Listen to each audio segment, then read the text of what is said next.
Odontología Jorge Toñanes Christoph. ¿Digo bien el nombre? Hola, doctor, ¿cómo le va? Hola. ¿Cómo está usted? Te puedo tutear, Jorge, ¿no? Sí, totalmente. Alberto, bueno. No hay problema. Jorge Toñanes Christoph. ¿De dónde sos? ¿De acá? No, soy del Chaco. Hola, buen día, María Mercedes. Un saludo a toda tu audiencia y gracias por la invitación. No, por favor, contame un poquitito. Vos entraste a odontología como auxiliar. Contanos un poco cómo ingresás y qué son esos de los fondos de Nación y todo esto. Contanos un poco. Sí, te cuento. Yo en el año 2013 arranco como docente adscripto en la facultad. Hice 7 años de docencia de forma ad honorem, adscripto, o sea que no tenía ningún tipo de resarcimiento económico. Trabajé para la Facultad de Odontología 7 años de manera gratuita, y fue una buena cantidad de tiempo donde pedíamos, la verdad que pedíamos después dijimos, bueno, 2, 3, 4 años ya era momento para, según las normas y los estatutos que hablan de que cuando uno hace una cantidad de tiempo de carrera dentro de la facultad, corresponde la regularización que no llegaba y que seguían pasando los años, y yo miraba a otros compañeros que también estaban en la cátedra donde yo desempeñaba mi función, con más de 10 años de adscripción, o sea, más de 10 años trabajando de manera gratuita, cumpliendo horario, teniendo a cargo comisiones en las clínicas. Trabajábamos en las clínicas con los alumnos, con pacientes, con todo lo que eso significa, con toda esa responsabilidad, lo que significa estar en una clínica al frente de alumnos en cuarto y quinto año, que en los años que yo estaba, y con toda esa responsabilidad de controlar actos quirúrgicos que se hacían en la clínica. Y además siempre fue uno de los ruidos que me hacía, y lo que me daba mucho temor, y seguía igual, era que no tenía ningún tipo de cobertura, ninguna RT, ningún tipo de cobertura si algo me pasaba en la clínica, si tenía algún tipo de accidente laboral. Y es lo que siempre decía, no sé si seguir o no, y la verdad que la pasión y el amor y las ganas de seguir desarrollando la docencia hacía, bueno, esperamos un año más. Claro. Yo me he ido a hablar, en su momento le planteé, me acerqué y le pedí al doctor Rosende de que revea mi situación, de que yo ya estaba hace mucho tiempo adscrito ad honorem, trabajando, cumpliendo, que no tenía buenas referencias de los alumnos en la manera que trabajaba, y sin embargo nunca atendió esa necesidad y nunca pudo resolverla porque no quiso, porque yo he visto a otras personas que la regularizó y estaban con mucho menor tiempo de trabajo que yo.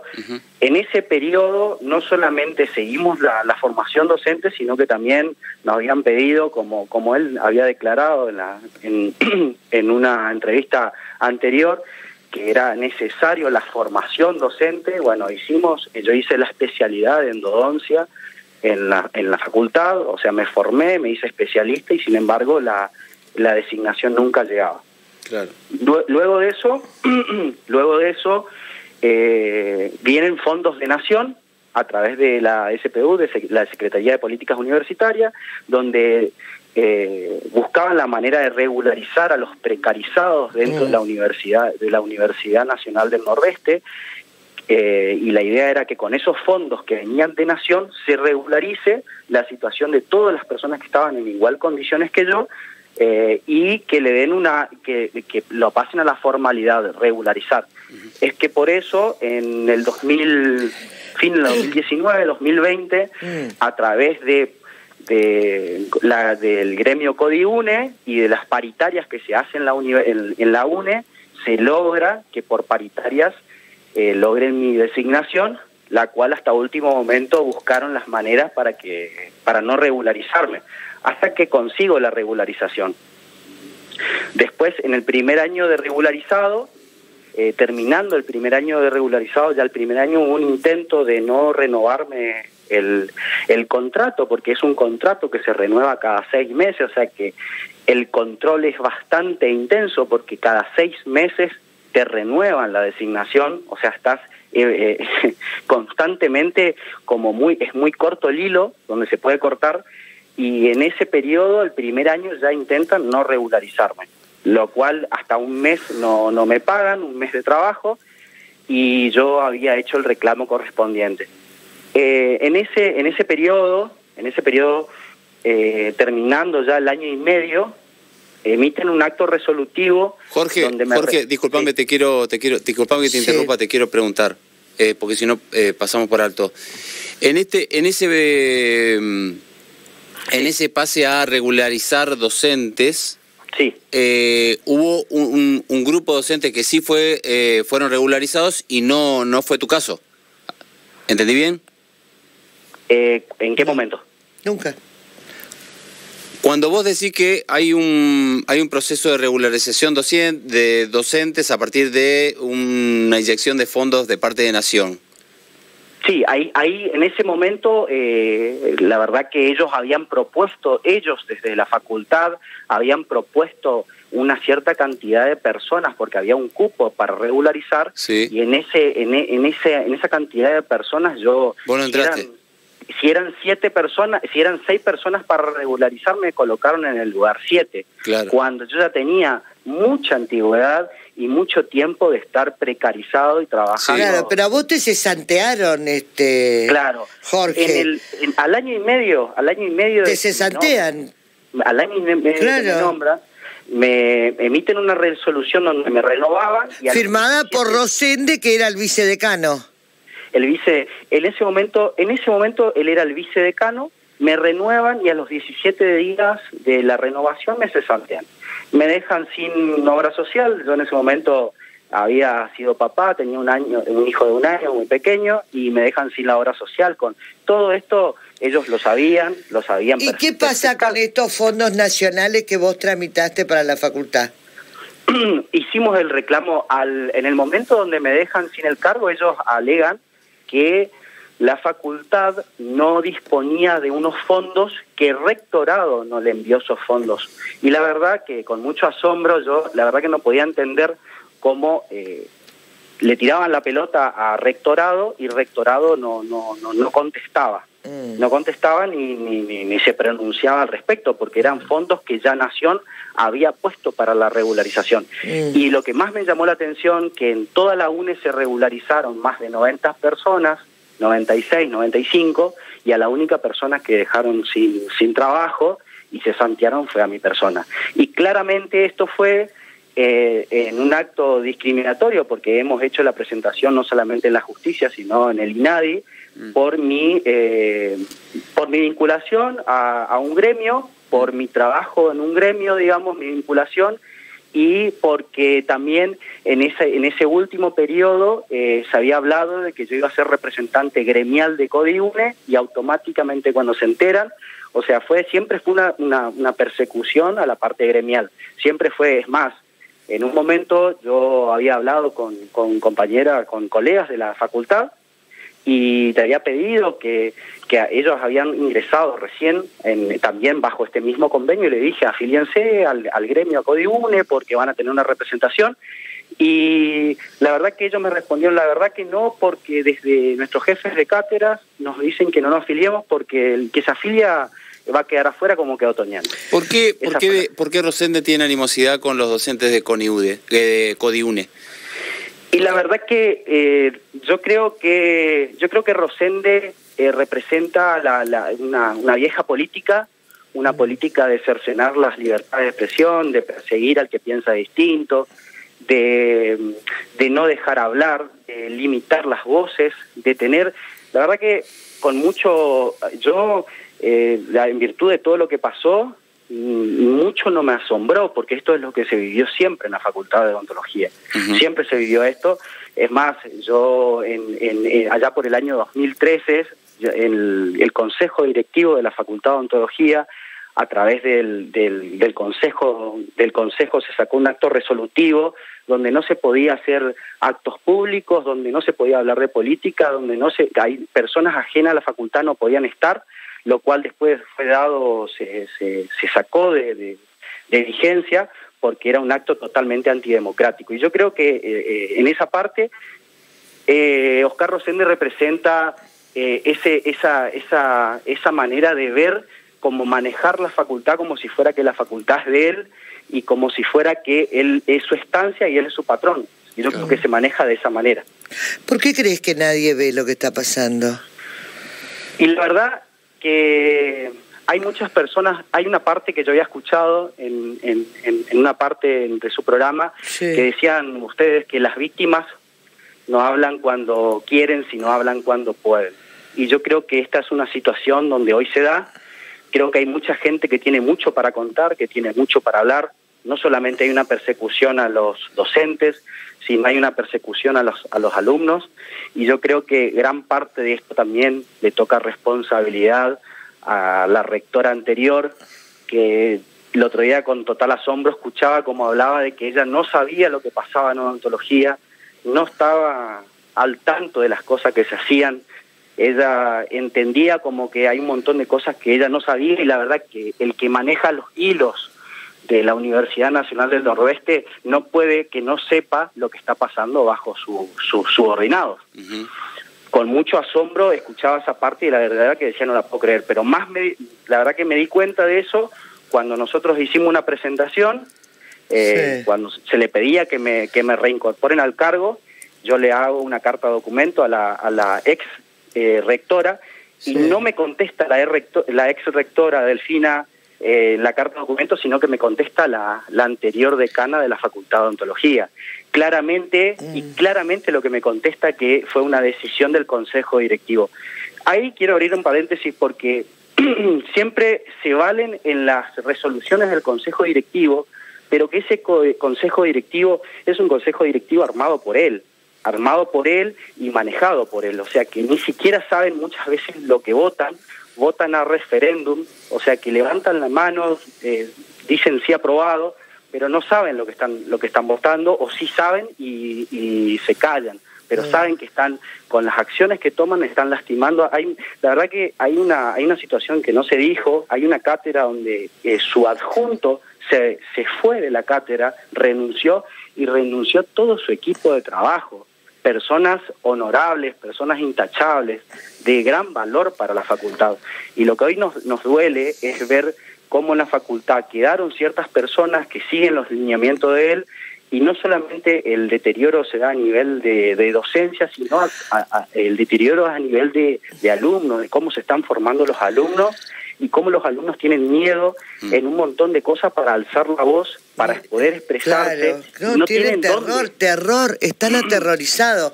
Imagínense que él está de titular en una cátedra, sí, donde es la última materia, o sea, sí o sí hay que pasar por él para poder recibirse. Entonces el apriete, así como de la misma manera verborragia que él salió al aire el otro día y hablaba, de la misma manera que se expresó en ese audio donde él desconoce que es él del audio, esa es la persona que es. Y así aprieta a los alumnos. Ahora, ¿cuánto tiempo, cuánto pasó y que nadie vea? Porque esto es de mucho tiempo. ¿Qué pasó?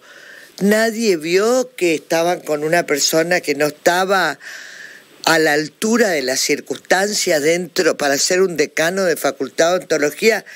Nadie vio, nadie pudo hacer nada. Se juntan 2 o 3 alumnos en el pasillo a intercambiar ideas, y hay cámaras que los están filmando, sí, y les dicen que no pueden estar juntos. ¿Cómo pueden permitir que esto ocurra? A mí me da mucha vergüenza. Las entiendo a las mujeres, Jorge, las entiendo y las comprendo porque necesitan su ingreso. Pero no se están dando cuenta que todos están siendo parte de una locura institucional dentro de la facultad que los va a hacer profesionales para el día de mañana. Y la verdad que... El silencio es cómplice, La Jorge. verdad que es como una suerte de estar sumergido en una persona que tiene acciones patológicas, y uno sigue esos lineamientos y a veces hasta se autoconvence de que pareciera que está todo bien, y ese es el ambiente. Pero Rosende es un hombre violento y temerario, y los que se callan otorgan, Jorge. Totalmente.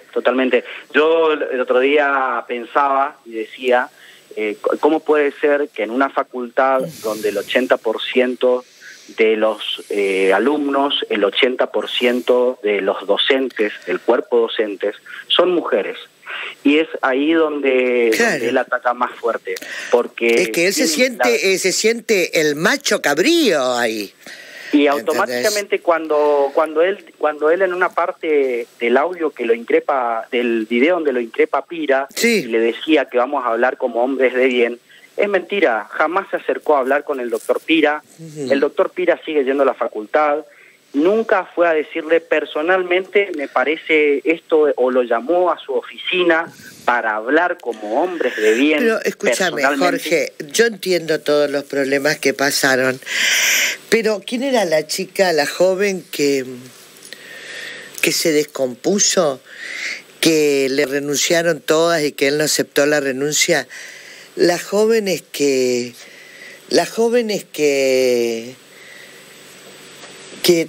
decime por favor quién es, la joven que se descompuso y que tuvo que buscar la semana pasada un chofer, claro. Subsecretaria académica. La subsecretaria académica tuvo que buscar una persona alternativa para que le maneje el vehículo. Claramente, le renunciaron 3 personas o 4. Sí.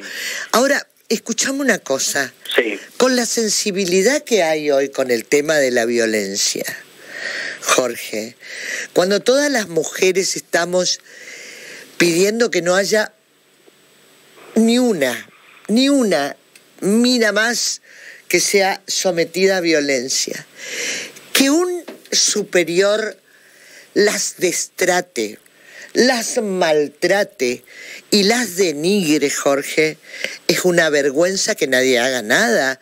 ¿No hay alguien dentro del rectorado nuevo que vaya a inspeccionar que hay una mina que casi se cae subiendo al auto la semana pasada? Claro.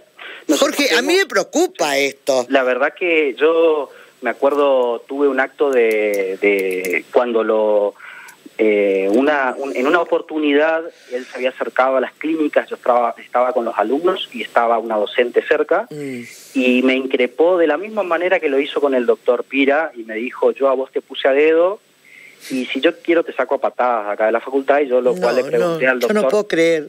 Y estaban todos mis alumnos de la comisión escuchando. ¿Quién es el titular del hospital psiquiátrico? ¿No puedo ir a hacerle un electro a este tipo? Y le digo, doctor, usted me está amenazando, porque si está amenazando me voy a ir al fuero federal. Y me dice, no, yo no te estoy amenazando, te estoy avisando. Y ya, ese es el modus operandi de cómo se maneja esta persona dentro de la facultad, y lo cual me asombra. Ay, y Dios también mío. La verdad que a veces me da mucha bronca como el cuerpo del consejo directivo avala estas prácticas, el cuerpo del consejo directivo. ¿Quién es el consejo directivo, Jorge? El consejo directivo está conformado por varios claustros, que estos claustros... ¿Cuáles son los claustros? Claustro de profesores titulares, claustro de profesores... ¿De dónde? ¿De otros? ¿De otras? No, de la facultad, todo dentro de la facultad. Todo dentro de odontología. ¿Quiénes integran? Y acá hay una situación muy especial, porque los que pueden llegar a ser decanos de la facultad de odontología son los profesores titulares. Claro. Y por eso no hay profesores titulares. En odontología debemos tener un 30% de profesores titulares. ¿Desde cuándo? ¿Desde cuándo? Y hace más de 8 o 10 años. Claro, o sea, 12 años. Desde que llegó Rosende. Claro. La verdad que él buscó armar una manera de tener profesores adjuntos eternos, como el caso del doctor Pira, no titulares. De más de 15 años de adjunto, y pone profesores titulares en cátedras, por ejemplo, donde está manejada por médicos, cátedra donde llegaron titulares como médicos, no sabemos que no van a ser nunca decanos. Claro. Te iba a preguntar un poco eso, Jorge. Él empieza a, digámoslo así, construir poder dentro de la Facultad de Odontología una vez que sucede a Torres. Claro, una vez que sucede a Torres, empieza a construir, se había armado, según la planificación, una cátedra nueva, que fue una cátedra que la terminó armando él, y llegó a titular, y lo cual le permitió después, luego de ser titular en esa cátedra, poder ser decano. Pero luego que él titulariza, no permitió que nadie más titularice en las cátedras, cosa de que sean pocas personas las que tengan la posibilidad de ser decanos. Y cuando hay una persona que se enfrenta y que dice, no, yo también quiero ser decana, que fue una doctora que ya no está más en la facultad, se armó una demostración de poder, de estructura, y ahí se consolidó el miedo y el apriete, que es lo que reina en la facultad, es el miedo y el apriete, tanto a los docentes como a los alumnos. Me interesa volver hasta donde pueda, Jorge. Sí. Contanos, ¿quiénes integran los claustros, que serían algunas de las personas que permiten que ocurra este tema que es para denuncia de violencia psicológica, ¿no? Si bien dentro de la violencia de género tenés esto también. Los claustros están conformados por los diferentes representantes, tanto del sector de docentes, profesores titulares, los cuales volvemos a lo mismo, hay pocos, adjuntos, que son los que están la mayoría. ¿Quiénes son las personas que responden de los claustros? Esos son los jefes de cátedra, o sea, esos son los representantes de las cátedras. Que responden a Rosende. Sí, justamente. Entonces va poniendo personas en cada claustro que responden a él. Entonces es un consejo manejado por él. Yo me acuerdo en un momento cuando habíamos hecho una presentación al consejo directivo, por lo cual yo preguntaba por qué se me nombra y a los 17 días se me expulsa, alegando que no tenían presupuesto, cuando sabemos que la Facultad de Odontología genera ingresos a través de la venta de los kits, los cuales a mí me parece que tendrían que ser gratuitos para los alumnos, gratuitos para los alumnos y no pagados. Genera ingresos a través del hospital odontológico que tienen en la facultad, que el hospital no tiene nada porque es arancelado y porque las prácticas están casi de igual de caras como digamos tienen el mismo precio que en un consultorio privado. Genera ingreso a través de los posgrados, que los posgrados tampoco son para nada baratos. Sí. Claro. Bueno, él decía, cuando hablamos en su momento con el propio Rosende, él decía de que la facultad era deficitaria y que necesitaba de estos ingresos, de estos recursos para sostenerse. No, claramente la verdad que esta es la misma pronunciación de siempre, y es lo que le permite y le permitió siempre manejarse de la misma manera. La verdad que armar es como si fuera un negocio, pareciera un negocio dentro de la facultad, donde hay un montón de cuestiones que cuando yo la escuchaba a la ex rectora que decía que desentendía, que no conocía y que no sabía, yo digo, si uno no sabe lo que hace un subordinado, es igual de cómplice o parte de todas las cosas que pasa. O sea, no puede desconocer lo que pasaba en la Facultad de Odontología en sus 8 años de gestión. Me asombra, y creo que este fue el cambio, con la llegada del doctor La Rosa, que yo creo que viene a romper un paradigma, a no ser parte de la parte oficialista de la UNE, y es lo que tenemos, muchas personas tenemos esperanza que el doctor vea toda esta situación irregular y tome carta en el asunto, que vea todo lo que está pasando dentro de la Facultad de Odontología y tome carta en el asunto. ¿Cuál es tu situación hoy, Jorge? Discúlpame que te corte. ¿Cuál es tu situación? ¿Vos tenés un fallo judicial a favor que ordena que se te reincorpore? Te pregunto. Nosotros estamos, la verdad que estamos, yo me quedé después de ese acto resolutivo donde ellos alegan que no tienen presupuesto y que el rectorado no le mandó el dinero que le tenía que mandar en un acotado y apresurado acto resolutivo, no me renuevan la designación, y desde ese momento yo quedé a la espera. Hicimos presentaciones judiciales tanto a nivel de la Cámara Federal y a nivel de INADI por una persecución también, una clara discriminación sindical que hizo, y quedamos a la espera porque tampoco sabíamos que si hay una persona que lo estaba apañando, que era la ex rectora anterior. Sí, pero ojo, él fue puesto por Torres como decano, no fue puesto por Delfina Beirabe. La verdad que yo creo, y ojalá esto se cambie, y es una opinión personal, las elecciones de los decanos no deberían ser de manera a mano alzada. Por supuesto. No deberían ser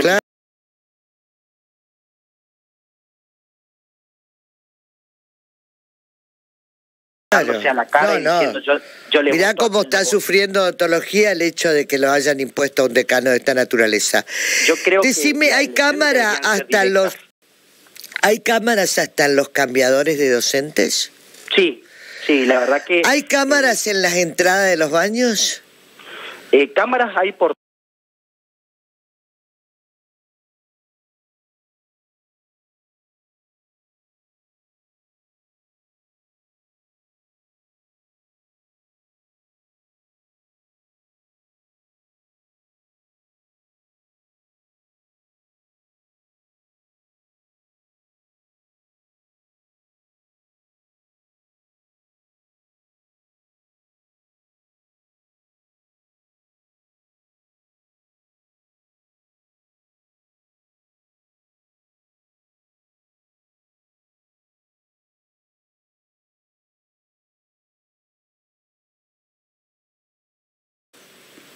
Así claramente fue. La facultad no se maneja así y las decisiones las toma él.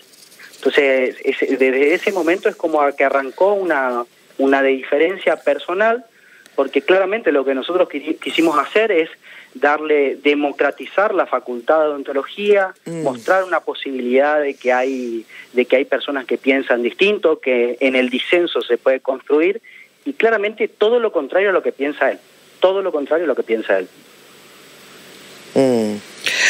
Bueno, tengo los profesores, acá tengo decano, profesor Oscar Rosende, claustros, profesores titulares. Consejeros titulares, profesor Beatriz Juana Cardoso, profesora... que es la vicedecana. Vicedecana. Demetrio Oscar Culganhuicus, una cosa así. Sí. Javier Elpidio Monzón. Sí. Rolando Pablo Alejandro Juárez. Sí. Fernando Ramiro Cusiol. Sí. Viviana Elizabel Caravén. Estos son los consejeros titulares. ¿Qué? Estos son los que callan sabiendo lo que está pasando. Qué delicado. Son los consejeros que son parte de su consejo. Y yo creo que todos los actos que él cometa, todas las acciones que él las haga y todo lo que ellos callen son igual de responsables como él. Todo ese consejo que lo representa y que lo sostiene de cierta forma es tan responsable de todo lo que pasa en la Facultad de Odontología. Obviamente, la verdad que por acción o por omisión. Los consejeros titulares, me dice profesora Silvia Rita Pérez y Víctor Ricardo Fernández. Ellos son del claustro de graduados, ellos son del claustro de adjuntos, si no me equivoco. También se callan y saben lo que pasa. Y hay cinco consejeros suplentes. Alejandro Horacio Aquino, sí. Martín Omar Montiel, Silvia Mercedes Ortega, Vilma Mabel Gómez y Milagros Rojo Guiñazú Chossi. Todas las personas que me están nombrando son todos personas que se armaron de las cátedras que son materias accesorias. Pero son personas allegadas y puestas a dedo por él. Exactamente. La verdad que y son todas las personas que están permitiendo este tipo este tipo de violencia psicológica que están recibiendo las mujeres de odontología. La verdad, son patéticos, señores consejeros suplentes, titulares, adjuntos, lo que sean. Antes de cualquier cosa, son seres humanos, son personas y tienen que defender a las mujeres que están ahí, que la están pasando para la miércoles. Pero bueno, la ética no es precisamente un don de mucha gente. ¿Alguna pregunta más para Jorge? No, bueno, nada.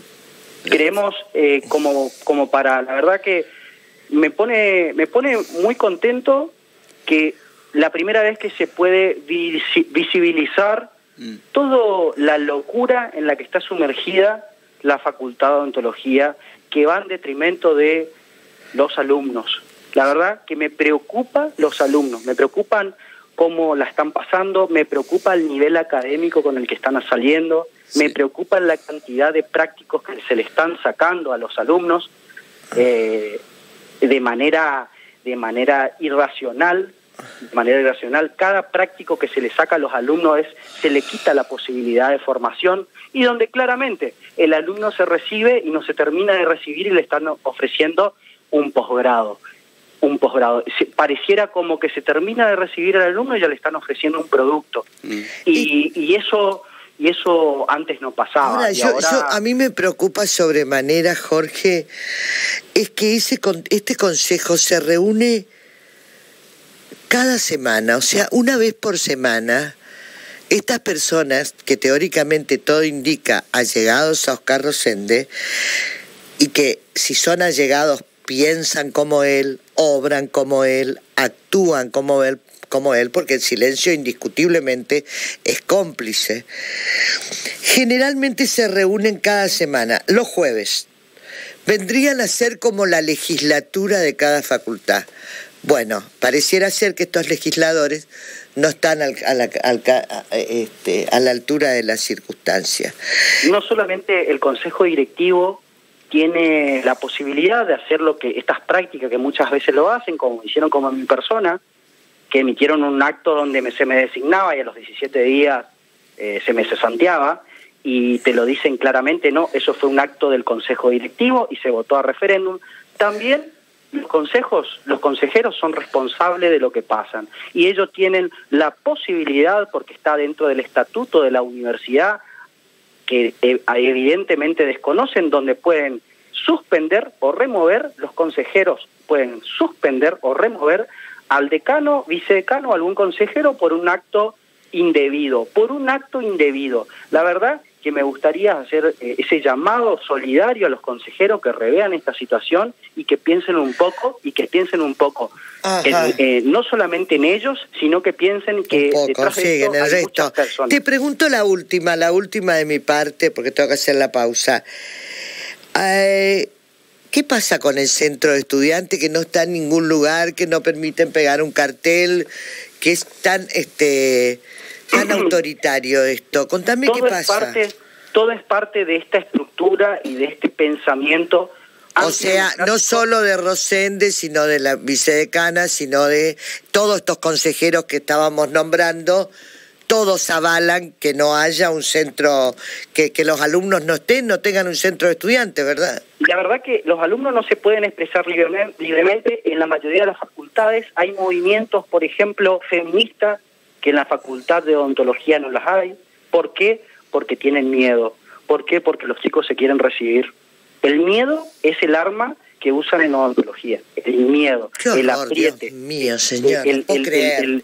Es que esto tiene una razón de ser. Este es un modus operandi que ya se va llevando hace muchos años, y con esa resolución que ya en el año 2013 el decano Rosende intentaba sacar, esa resolución donde no se permitía y donde se cercenaba la posibilidad de que uno se pueda expresar, hablar de política, algún tipo de juntarse socialmente en la facultad, ya claramente y evidentemente está haciendo una demostración de políticas antidemocráticas, y donde eso tuvo que fue a la Cámara de Diputados de Corrientes, y donde pidieron al Consejo de la Universidad que dejen sin efecto ese acto resolutivo. Vamos a buscar eso. Jorge, ya habló Karina, hablas vos. ¿Crees que algún otro colega tuyo o alguien de la facultad pueda romper el miedo? Sí.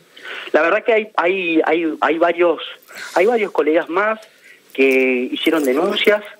Ojalá que se puedan sumar, que puedan contar su verdad, que no tengan miedo, que creemos y estamos convencidos que con el cambio de rector y con la llegada del doctor La Rosa, que es una persona ampliamente democrática, que es una persona ampliamente que entiende el consenso, que entiende la pluralidad, que entiende el género, nos sentimos representados con este rector.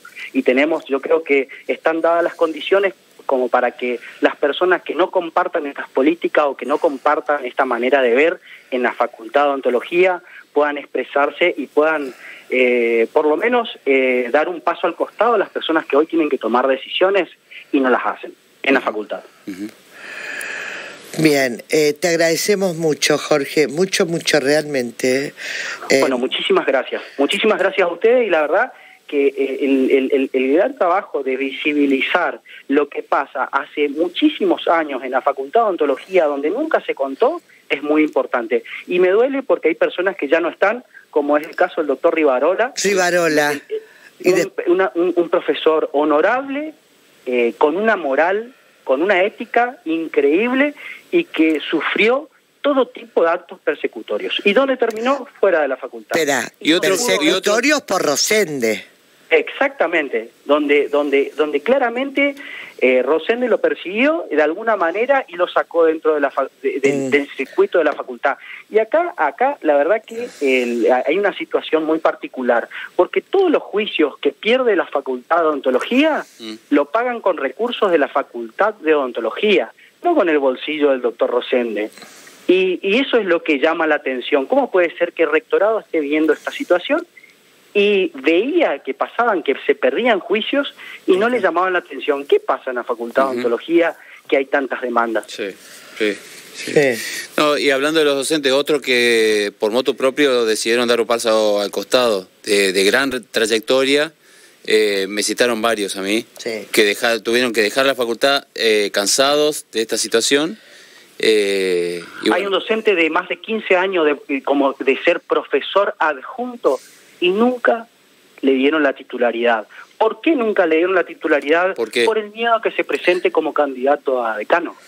El día que hable el doctor Pira, que yo creo que prontamente va a hablar, ahí se va a terminar de correr todo esto con todos los que van hablando. Creo que mañana también habla otro profesor. Pues haría falta más, ¿no? Claro, se necesita mucho para ver qué se puede hacer acá.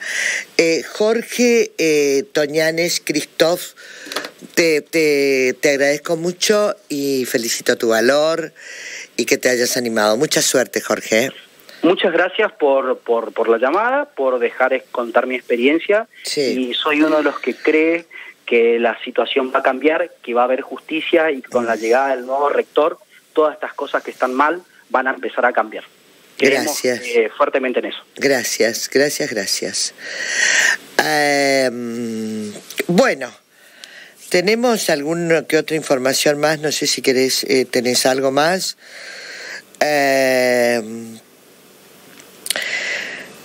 ¿Sobre los consejeros? ¿Ya los nombraste? Sí, creo que sí los nombré. Vamos a publicar quiénes son los consejeros que hoy están en cierta forma callando una situación que es para denunciar, y acá ya se hizo públicamente, que tiene que ver con la violencia. Violencia de géneros en la Facultad de Odontología va a ser el título de tapa de todas nuestras redes y de todos los portales. Violencia de género en odontología. Y vamos a contar el detalle de quiénes son las que presentaron las renuncias y de la persona que tuvo que buscar un chofer asignado para poder salir de la facultad porque no se podía mantener en pie. Hace 12 años se encuentra en la gestión de la facultad y en total contradicción al estatuto de la UNE no acusa recibo de los impedimentos estatutarios y continúa la gestión gobernando mediante el terror. Para fundar sus providencias se remite a la normativa de la última dictadura cívico-militar, desconociendo el convenio colectivo de trabajo tanto en docentes como no docentes. No permite pegar carteles y todas cámaras en los pasillos, en los antebaños, en los cambiadores de los médicos. Señoras y señores, si esto no es una dictadura y acá no hay violencia, ¿dónde estamos? Estoy hablando nada más ni nada menos que de la Universidad Nacional del Nordeste, de la Facultad de Odontología. Hago la pausa y ya vuelvo.